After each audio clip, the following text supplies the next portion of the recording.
Hey everyone, so this was supposed to be a recipe for almond butter, but I ended up with this. So keep watching the video to see how I got this rather than almond butter and what am I gonna do with it. So I started by roasting the almonds by putting them on a pan on a medium temperature. You can also put them into the oven. I toss them around so that they get roasted properly, and after they were roasted I put them into a grinder.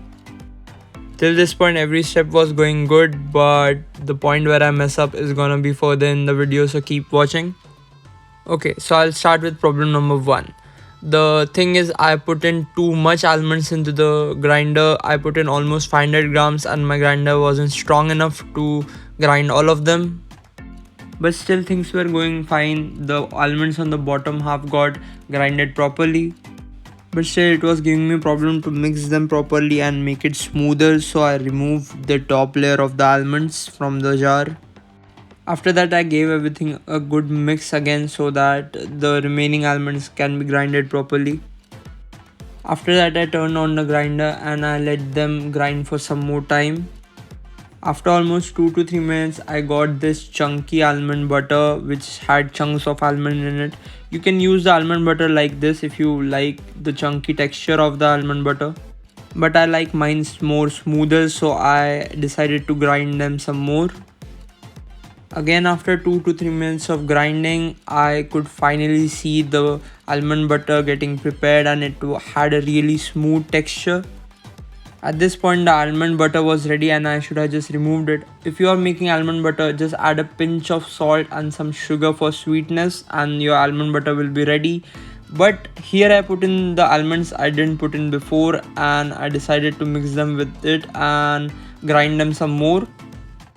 But that was also fine because the almonds got smoother eventually. But the biggest mistake I was gonna do is this.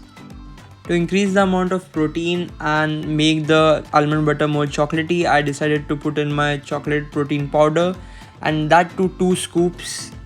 If you want to make your almond butter chocolatey just like Nutella, you can just put in 1 teaspoon of cocoa powder and that will be enough. So the mistake I did here was to put in the protein powder because the protein powder soaked up all the oils given out by the almond, and it made the texture of the almond butter really thick and gooey, which overheated the grinder and it stopped working. After all of this work, I was left with this mixture which was really thick, gooey and had a really crumbly texture. So I decided to make almond balls out of it because I didn't want it to waste it and it had a lot of protein. So I made a mixture of cocoa powder and sugar, and then I formed small balls out of the mixture I already had, and then I coated the balls with the powder. This is not a necessary step. You can just eat the balls as they are because they are really delicious. And finally, after all this hard work and losing a grinder, this was the final result I got. Hey everyone, so I ended up making these healthy chocolate balls where each one of them has 12 grams of protein, so I think so it's a win-win situation. I'll try to make almond butter again, but till then I'm gonna enjoy this and see you next time.